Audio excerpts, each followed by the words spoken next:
Welcome back, everybody, for another long-awaited interview episode. It's been a little while since we've done one of these, but welcome back to DPT to CEO podcast, where we share all kinds of stories with practice owners across the country. And we have a very special guest today, so I'm super excited to share her story with you. And if you're new here, my name is Morgan, and I've had my own cash-based PT practice since 2019, and I've been doing business coaching for PTs since 2020, which is pretty wild, but it's been a ton of fun.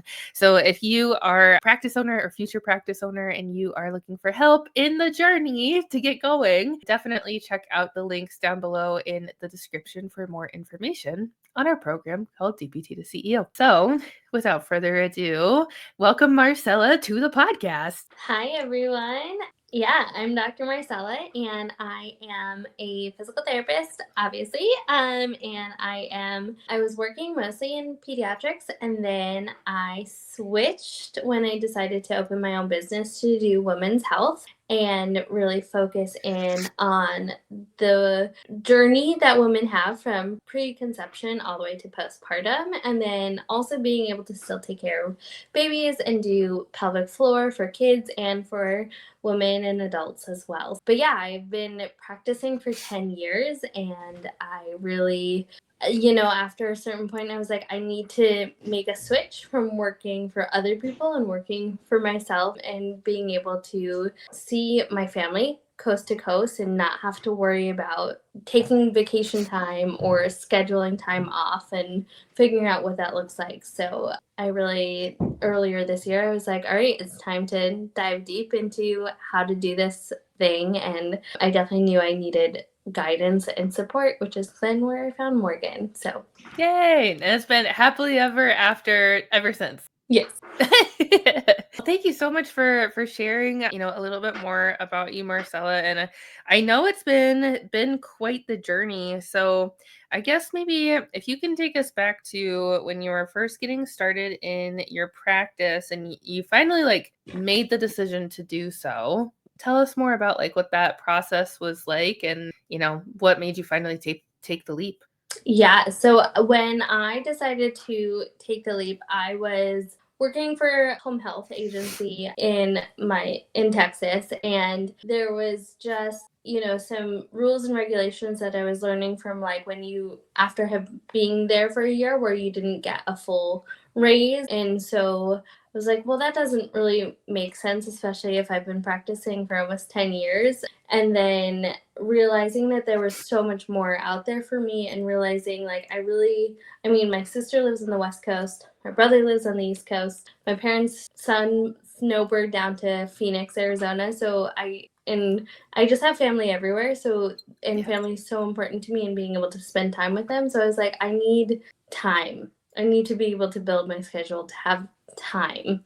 And working for other companies really just didn't give me the time that I needed or that I wanted. And so then when I decided to switch in August of last year to my own company, that's when I was like, all right, if I'm going to do this, I have to go head first. And it was definitely scary at first because I was like, what about finances? What about money? Like, how am I going to pay for this if I'm not having a steady income from a job? And how do I do all these things? And also figure out how to get referrals and do all the back end stuff. And so, yeah, there was definitely a little hesitancy because I was like, it would be easy to just find a different company or find a different place to work or work in a school district, and that would be the easy way to do it. But I was ready to be done with easy and do it my own way.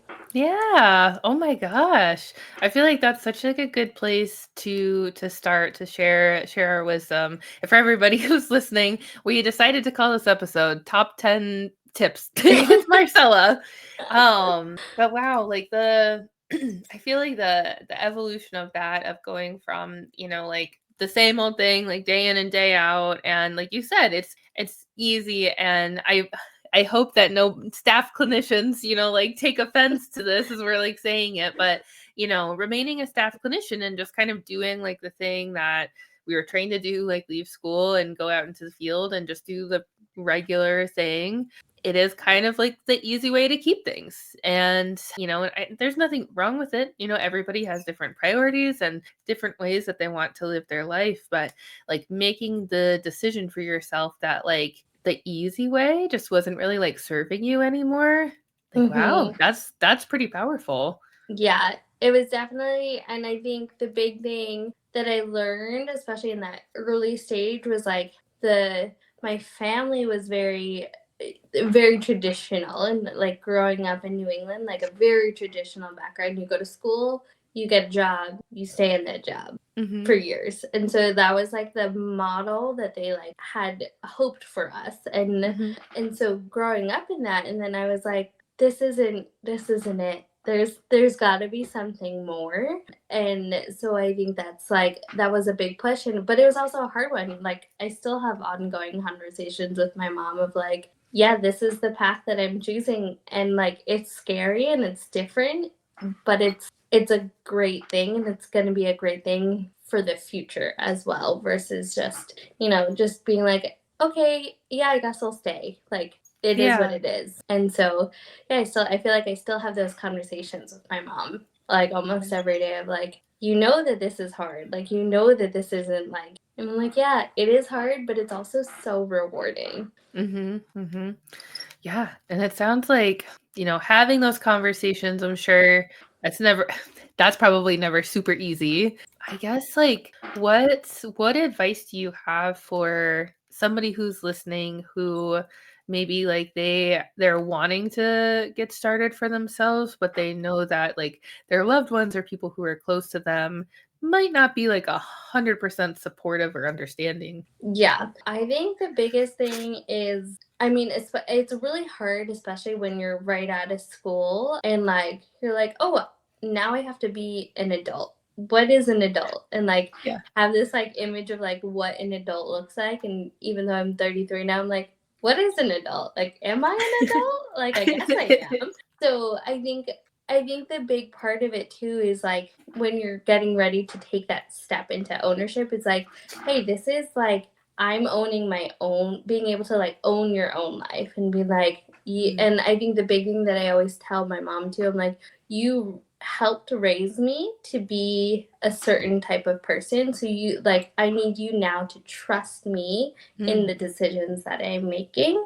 And because I think sometimes, especially when you have like talk behind your back or like in front of your ears from your loved ones, you're like, it can put in a seed of doubt in yourself. And so being able to be like, no, I trust myself to do this. And also I know that if I do this, it's going to benefit everyone else in the long run, even if they might not see it right away, because it's also they're not used to that. Like my parents were in their 70s, they're just like not used to seeing people take ownership or like start their own companies. Like that just wasn't heard of in their time. So yeah, just being like, hey, if you trust me and I trust me, then like we're good. And I think, it's a daily practice. It's a hard practice. It's like, there are definitely days where you go in and out of like, do I trust myself? But I think, just being able to practice that muscle of trust every day is really great.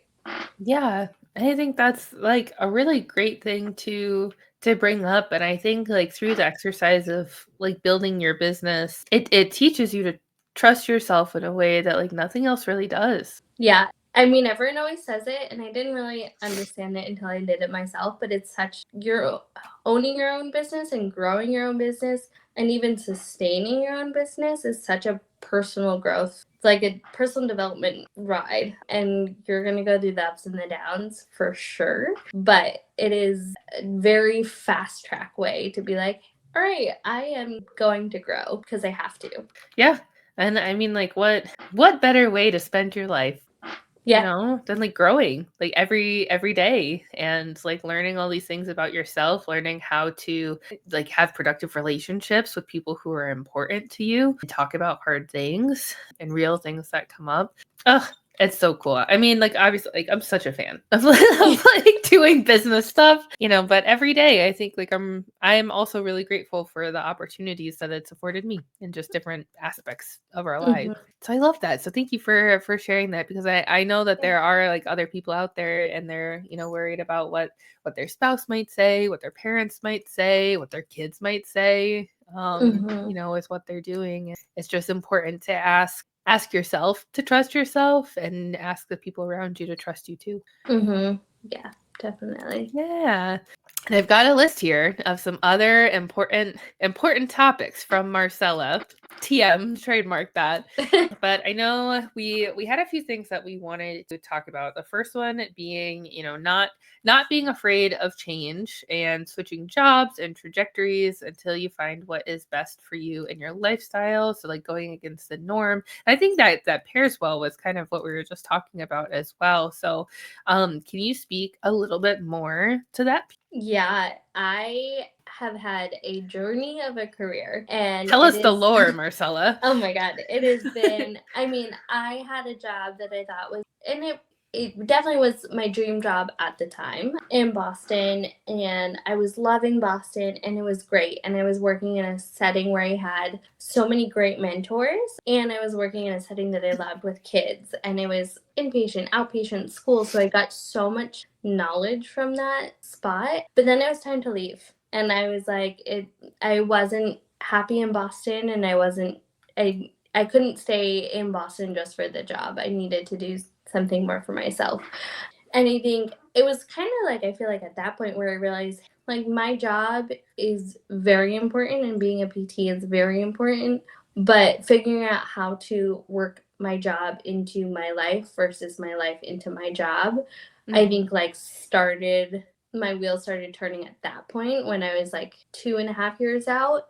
And then I worked in outpatient clinic, and I was there all the way through COVID, and I was like miserable, and I was like, you know, by the end of it I was seeing, let's see, I would have like 20 to 25 people in the pool, and then I would see like 10 people after that. So I was seeing like 35 people in a day, and that was, and then the other days was like 18 people. So, and I was only working 4 days a week, and I was miserable, and I was like, this also isn't it, and I like didn't know how to get out of that. And so then I worked in a school district, and then I worked in a travel company, and I was just along the way just like gathering little things that I like realized, oh, this is important for me to have, oh, this is important for me to have. And I think the nice thing about that was my mom she's a nurse, and so she was like, you know, like there's always different avenues. She was like, one of the reasons why I had gotten interested in PT in the first place was she was like, in PT, at least you can go in so many different directions. Like you have your general schooling, but you can like end up in so many different ways that you don't have to stay in one course. And so, so I was like, okay. So then I definitely took that to heart, because I did not stay in one place for very long, and I still don't stay in one place for very long. But I also think that that's okay, and I know that there's like so much stigma against like when you look at a resume and seeing like people are in places for like 6 months, 3 months, and then or versus like 10 years, and you're like, oh, like is it because that person, like is it something wrong with that person? And I was like, you know, it's actually just because it wasn't the right fit, or it was the right fit, and then I grew out of it. And I think like being able to be like, oh, it's okay to grow and move on beyond and do something more or different is okay. And I think, and then sometimes in PT you can get bored and be like, I want to try something totally different and totally new.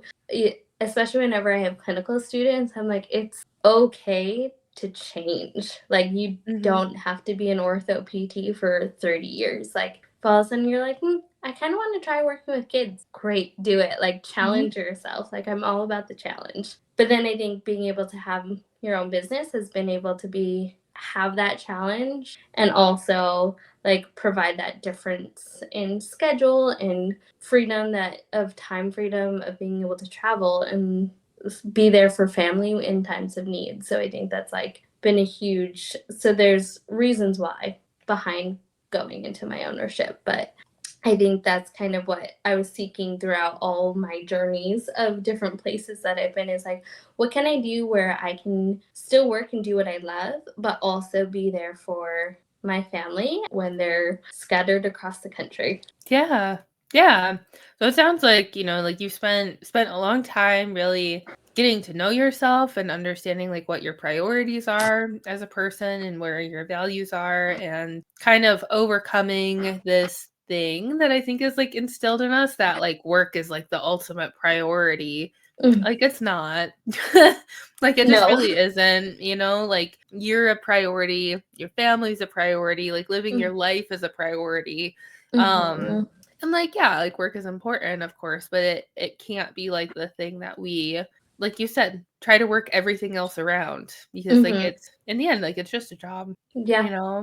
And what I'm also hearing is you feel like it's important to give yourself permission to explore new things, and it's okay to change things. And I think like, kind of what I'm gathering too is like if you try a new position, whether it's like a new place you're working, or like a new place that you moved, or whatever, you're trying something new. If you know like right away that it is not a good fit, like it's okay to change. You don't have to stay there for 6 months or 5 years, like just because. Like if Yeah. it feels bad, you can change. That's okay. You're allowed to do that. And like I think it's sounding like, giving yourself that permission to explore things and change your circumstances and challenge yourself, as you see fit. A lot of that I think kind of goes back to just like giving yourself permission to trust yourself too. Mm-hmm. Yeah. I think the other thing I always think of, like when I was working in an outpatient place, I was like, as much as we think we're highly valuable, which we are, we're also very easily replaced. So like if you're not happy, like that's fine, because they can find a new person to fill your spot and your patients will be taken care of, or they'll follow you wherever you go if that's possible. But like I know my value and I know my worth, so I'm like, I think figuring that out and understanding that and really honoring that and being like, this isn't where I'm most valued, even though I highly value myself, and being like, okay, it's time for me to go, because I know that they can.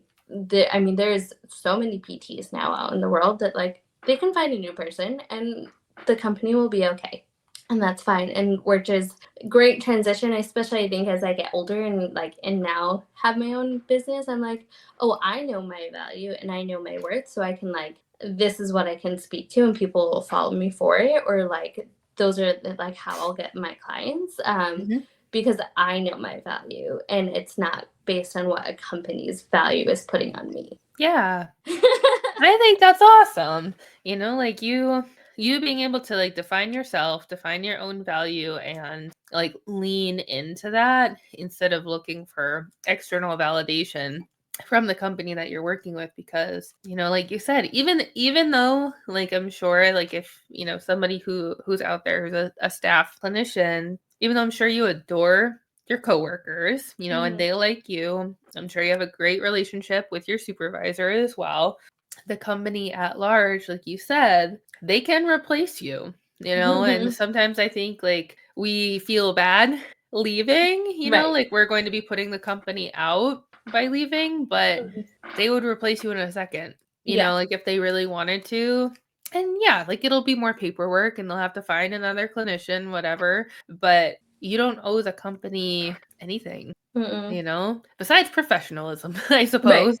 Yeah. You definitely want to like, keep the doors open, keep it, professional, especially with your supervisors and whatever company you leave or switch to. It's always, you do it professionally and you don't like take patients from from a company. There's a new crop of PTs every year and they can be hired, and also you're being able to be like, yeah, this is a great learning place, like this is I got great mentors here. Great, cool, like let someone else have some mentorship from some great clinicians that you can like still be colleagues with later on. Yeah, it's like a normal thing to not stay in one place forever. That's okay.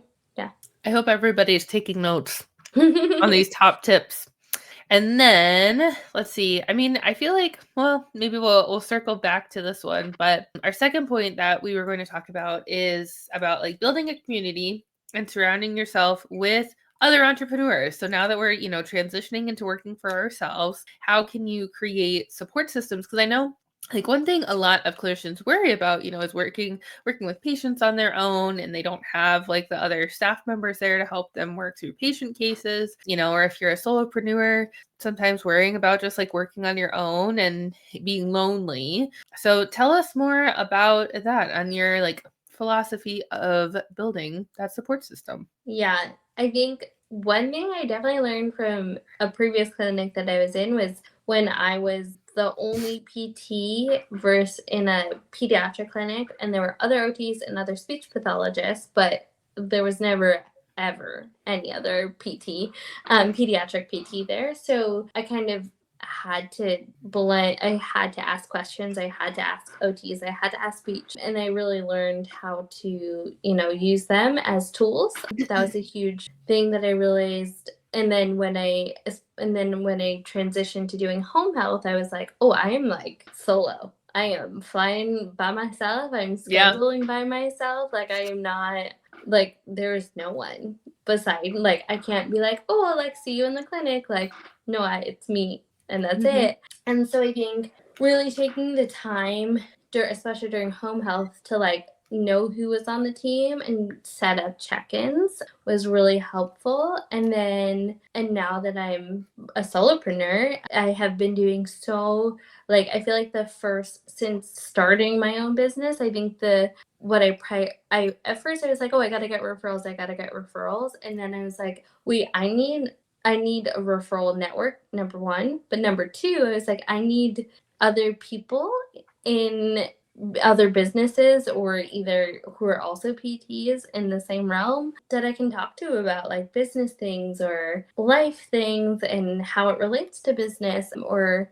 like what works for them, and getting referrals. And so probably since December, I spent so much time doing networking events versus like really focusing on the referrals. But I think in the long run, it'll benefit because, yeah, you're just talking to people. It's just a lot of talking to people and a lot of like getting to know other people. And I think, one of the big things for business coaching that I was like really searching was to be able to build a community out of it. And it's been very fortunate that there's been other people in this business cohort that are also in Austin, Texas with me. So I've been able to like do co-working sessions with them now. And so it's been really fun to have that built-in community too. With that, I'm also like very fortunate that my partner, my boyfriend, he's also been an entrepreneur, and he's had that for like 2 years before I started doing my own thing. But realizing like the benefit of talking to other people who are entrepreneurs, not necessarily in the healthcare space, but in like different spaces, how beneficial it is to be able to learn. And you're like, oh, like I feel like in the healthcare world, we're like we're in a little bubble, and we're like can only think a certain way, or we only have learned to think in a certain way.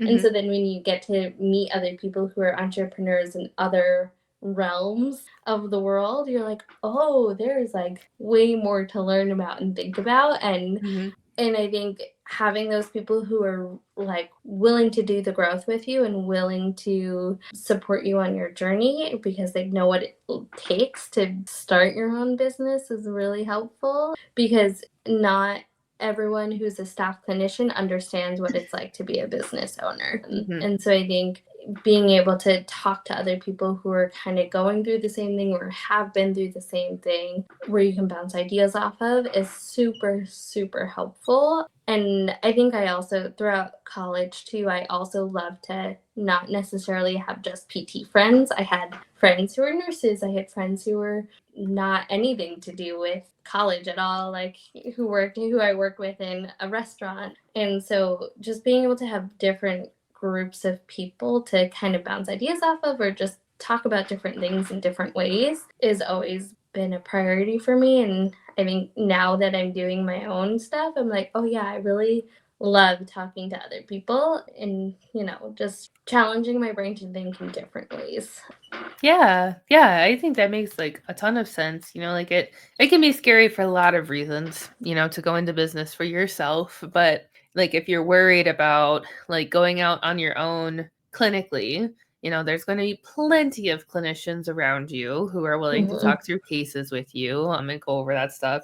I mean, a benefit if you are a, PT or OT or a therapist to joining a program, maybe that's like a 6-month business coaching program.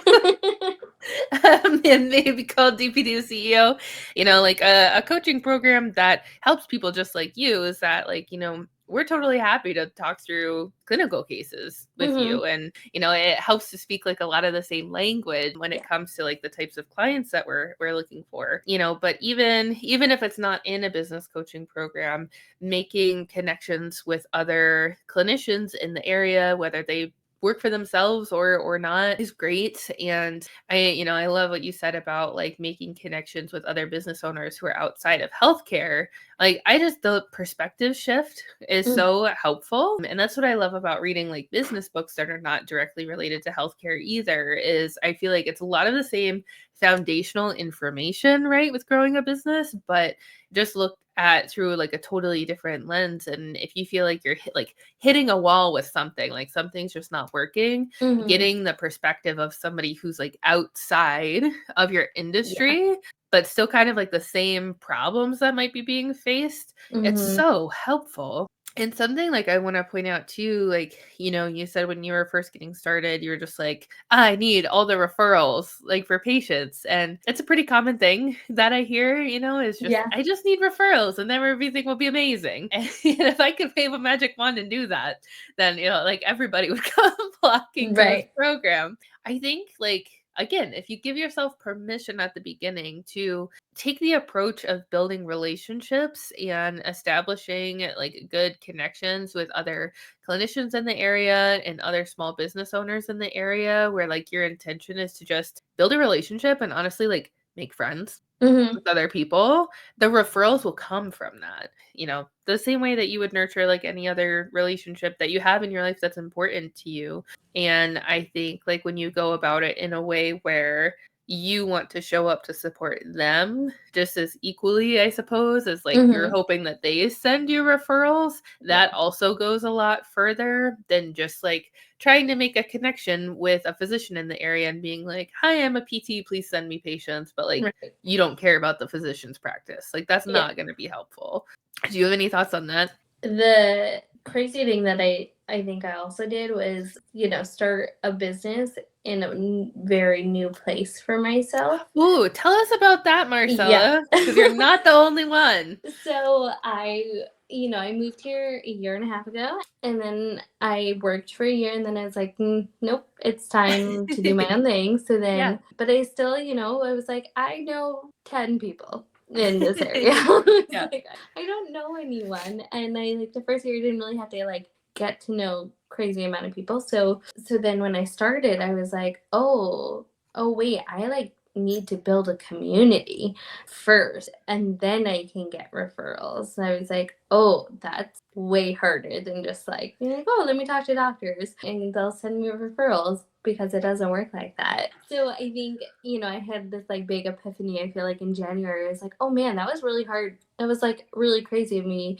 to like start a business and have been new to a new place and like kind of starting in a new direction of PT in general. And I was like, what did I do to myself? But then, yeah, I just kept showing up to networking events and I just kept showing up to like support people and being like, hey, let's do co working, or like, hey, let's do an event together. And just like really cultivating and honoring those friendships, like you were saying too, like figuring out who you align with too, is like as a person, and be like, oh, we would work well together, so like we can like definitely become referral partners at some point, or even just do events down the line together.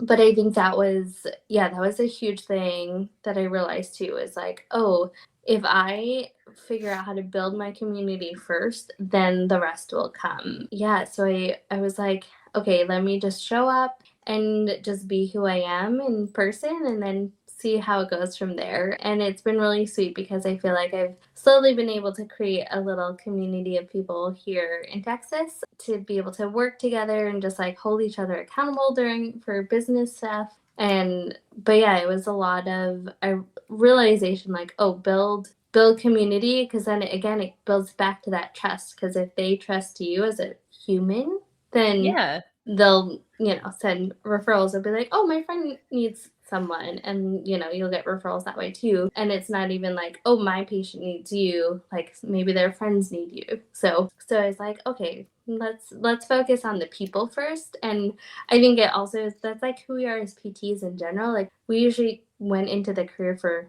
the people and to help people. So yeah, just showing up as a human and first, and then let it go from there. Yeah, and I think that's like a great thing to point out there. And the other thing that I want to point out with this that I think just like meshes well with like marketing strategy in general is that like building a community and nurturing relationships is going to be like an ongoing, consistent and frequent thing. And like to make any kind of marketing strategy work to find clients, like you have to keep up with it. The same way that you have to nurture relationships that you want to continue to have like for the long term. And so by working on like building out your community and doing projects together, doing events together, and just like continuing to check in on each other over time, that it really is, it's going to go a long way in building what we talked about, like know, like, and trust with all of your marketing.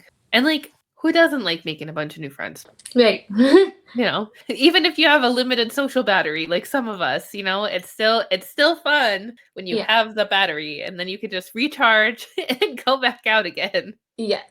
Yeah, you don't have to do it like every day or every week. Like even once a month is great. Like I mean, like in Austin there's some like meetup groups that happen just once a month. And so if you make it to one of those, great. That's all that matters. It's like you're showing your face. Yeah. And like I think another thing like with those, like sort of going with what we talked about before, just go try it. And if you don't like that particular group, or like the vibe was weird or whatever, you don't have to go back. That's okay. Yeah. No one's holding you to it. Yeah. You can make your own journey. Here's a question for you though, like on building new networking connections, and I guess like reaching out to other professionals, both maybe like inside and outside of healthcare. If you like see somebody, online, or you hear about them, locally or whatever, and you want to build a connection, how do you recommend reaching out to them? So you say hi. Great. Everybody write that down. Say hi. No, for example, so there was a new Aerial Silks and Reformer Pilates studio that just opened up here in Austin. And I saw her advertising on Instagram. And so I just slid into the DMs and was like, hey. Hi. Hi. How are you? I want to partner with you. Or like, I forget what I said. But yeah, so now I'm taking some of her classes, and we're hoping to do some events together, or do like some workshops together down the line. But I definitely, especially the first 3 months of business, I was like super hesitant. And if people don't know, Morgan does this 100 challenge where you have to reach out to people, 100 people. And at first I was like, hard no. Nope, that's not for me. Like, I don't want to reach out to people. And I mean, part of it was like, I don't want to either be ghosted or just like be told no. But then after a little while, I was like, well, actually, like, it wouldn't hurt to just say hi. So, like, it doesn't hurt to say hi. And then it's funny because I think of like when my nieces are on the playground and they're like, oh my God, that girl looks so fun. And I'm like, oh, go say hi. They're like, I can't do that. And I'm like, no, just like go say hi. Like, I'm sure they want to be friends too. And now I'm like, oh yeah, like I probably should do the same thing that I tell my 5-year-old niece to do too. Like, just say hi. And like, if it doesn't work out, it doesn't work out. It's fine. Like, there's going to be a new friend, like 5 minutes later, like it'll be okay. And then the people who do say hi back, you're like, wow, this is great. Like maybe it turns into something, or maybe it doesn't turn into anything, but it's like a muscle. Again, it's like the trust muscle. It's another muscle you just have to keep practicing with over and over again. As after a while you get used to it, and you are just like, I think the big thing with it is when you really fully know and embody like what your message is as a clinician, like no matter what, we're always going to try to sell things, even if we don't think that we're selling things. We want people to know about us, and we want to be like, hey, let me tell you my story. So I think when you really fully understand what you're trying to like tell people, and like how you want to help people or who you want to help, when you like fully understand that, then you're like, okay, now I can talk to anyone, because like I really wanted you just like word vomit on people. And people are like, okay, great. Or like, oh my God, tell me more. Like, and so sometimes it works and sometimes it doesn't. But I think it's just a muscle. Again, a muscle that if you have the right community and right support, like you can practice over and over again, and it doesn't have to be scary. But sometimes when you're just doing it by yourself, it can feel really scary. So I love having support of doing it, and doing that 100 challenge was a push for me, but I did it. Yeah, you did. And you did great. Yeah. And like what I love about it too, and because I know like if I had to do the challenge myself, like also, super scary, and I think like a lot of that fear, like you mentioned, it's like, oh, what if like they think that I'm weird, or like they say no to me, or like I don't Mm-hmm. know, they leave you on red or whatever. We could just get so worried about taking any action because of like all of these what ifs and things that could happen. But with the 100 challenge, also the way that it works is to successfully complete it. You just have to say hi to 100 people. Mm-hmm. You could completely strike out. All 100 people could leave you on red, and that's fine, but you completed the challenge, and so we focus a lot on like what we can control, like our input into something, rather than focusing on the results, because we have no control over that and whatever happens. And I think when you're finally able to like release that, it gives a lot of power back to you Mm-hmm. in, like you, I guess, like driving the results of your business. Mm-hmm. Yeah, releases something within you, and you're like, oh, I'm okay. No matter what, I'll be okay. And I Hmm. think, especially when, you're a staff clinician or like a travel therapist or even like a home health person, like you always have something like a company umbrella to kind of fall back on if people cancel all the time or whatever happens. Hmm. But then when you're on your own, you like really have to be like, if people say no, like I'm okay. Yeah. And like really knowing that you'll be okay. And like it's scary to be like, well, like I had so many people cancel this week, like like how am I gonna pay groceries or whatever? Like, whatever that fear is. And but also being like, no, I'm okay. Like people will come because of what I can provide. And just really knowing that you'll be fine. And yeah, trust again. Just comes back to trust. Maybe that's the theme. Trust. Yeah, trust with Marcela. Yeah. Yeah, I mean it's so important, and I love how you're putting it as it's a muscle to train, and I think that leads us well into our next topic of imposter syndrome. Yes. Tell us more about your experience with that, Marcella. I went into PT school knowing that I loved working with kids. And I was like, I'm going to stay working with kids my entire career. I was starting to feel this shift of working with just kids and also starting to incorporate women's health and pelvic health into things as well. And, it definitely felt scary because I was like, 8, 9 years into my career, and I'm making a huge shift. Like working with kids to working with adults, like they're not the same. Like their kids are not little adults. Adults are not the same as children. Very different mentalities to be able to work with. I was like, there are so many more people out here who have taken so many more courses than I have, or who have been doing like pelvic health or women's health for like so many years more than I have. What am I doing in this? Like what am I doing here? And I think, especially with doing more events and realizing like that everyone, especially as a PT, everyone has their own way that they practice, and realizing like, okay, the people that I want to have in like as clients are going to see me, like search me out for like the way that I treat, versus like, do I have XYZ certification and this many years in practice and all this stuff. Like It's definitely a battle. I still feel like to this day, it's not like it fully ever goes away. Even with kids, I'm like, I'm so comfortable working with, I'm like, do I know it all? Like, no, I don't think I do. Am I doing it? But like, then I'm like, wait, no, I do know what I'm doing. Like, yeah. So I'm like, no, this is right. I'm okay. So I think, yeah, I feel like it's just a every day, like waking up and being like, today, I know what I'm doing, and trust that I know what I'm doing. And it's, and just like, again, repeating that like over and over again of just like, this is like, I'm doing this for a reason and I know my reason. And so it's all going to be okay. But I think, again, every day is it's a different day. So every day you're like, you might see like a totally new diagnosis, or like someone might come in with like a weird complaint that you're like, I've never seen this. I have no idea.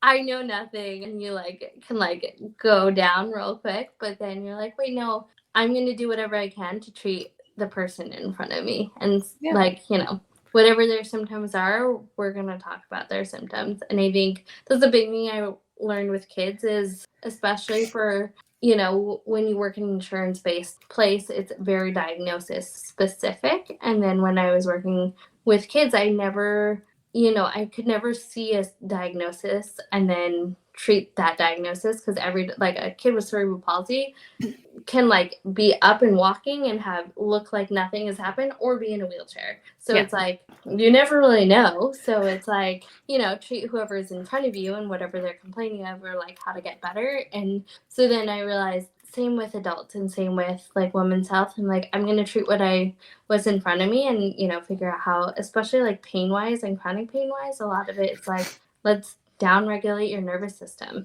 Like, let's figure out how to calm your everywhere down before we add anything else to it. So yeah, realizing like, oh, I do know this knowledge, and the person in front of me is here for me, and I'm here for them. Yeah. It's like, I mean, when it comes down to it, sometimes like that kind of just like showing up for somebody, even if you're like, look, I have no idea what's going on. It's a pretty weird presentation, to be honest, and I need to do some research, but like looking your patient in the eyes and saying like, whatever happens, I'm here to help support you in whatever way I can. Like that kind of relationship, like it goes so far, I think, in healthcare, and just like helping the person in front of you with Marcela. Yeah.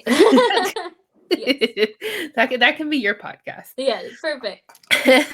But yeah, and I think, like as we, are sort of like coming to the end of our show for today, that it really leads into our last topic, which is like taking the leap and going for it. Because like, I think we've talked about a lot of stuff today, and like there's always going to be like 1,000 reasons not to do it.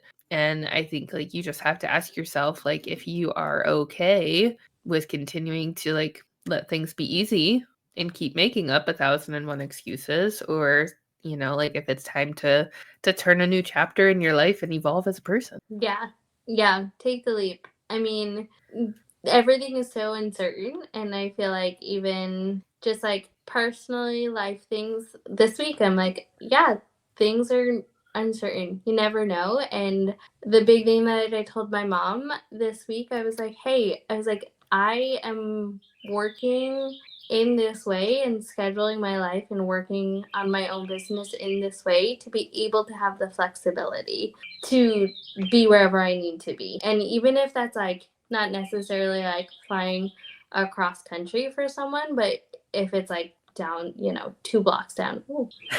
I don't know why I just turned. Yeah, I don't know either.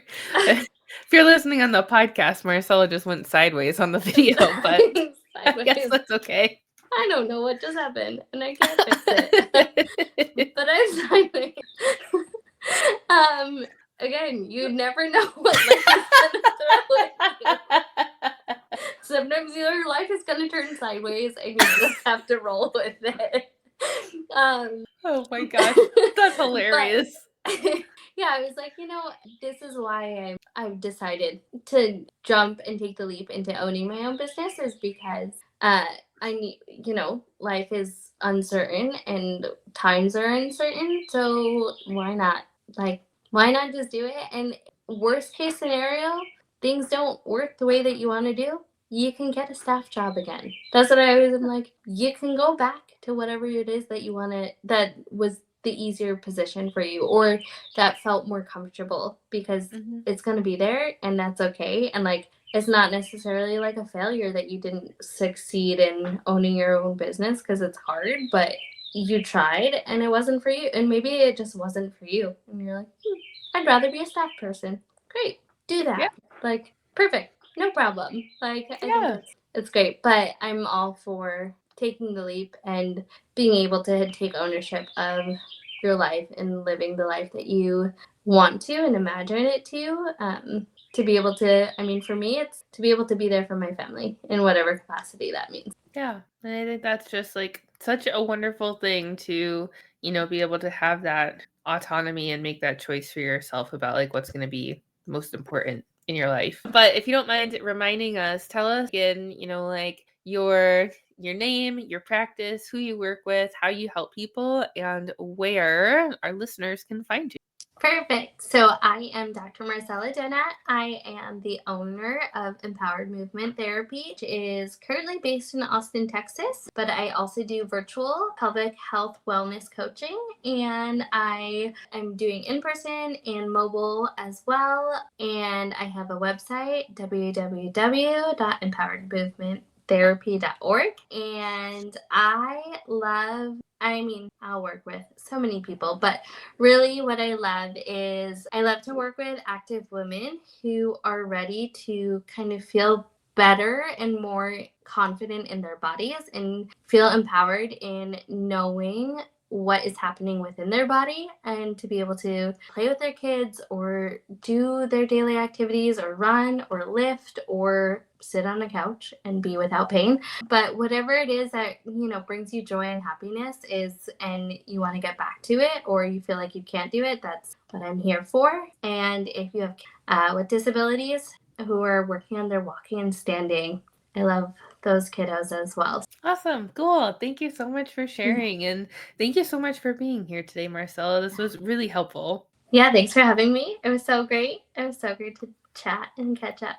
Yeah, it always is. And I love connecting with our Austin group of this program, our little Austin squad. It's growing bigger day by day. So I know, which is awesome. All right, cool. Well, as we're wrapping up this episode, thank you everybody for watching, for listening. Thank you for tuning in with us. And if you are a clinician looking for help to start your own successful solo cash-based practice, ASAP, give us a shout, and you can find the links down in the description on how to get started in the DPT to CEO program. But yeah, otherwise, thanks again, Marcella, and we'll see everybody on the next one.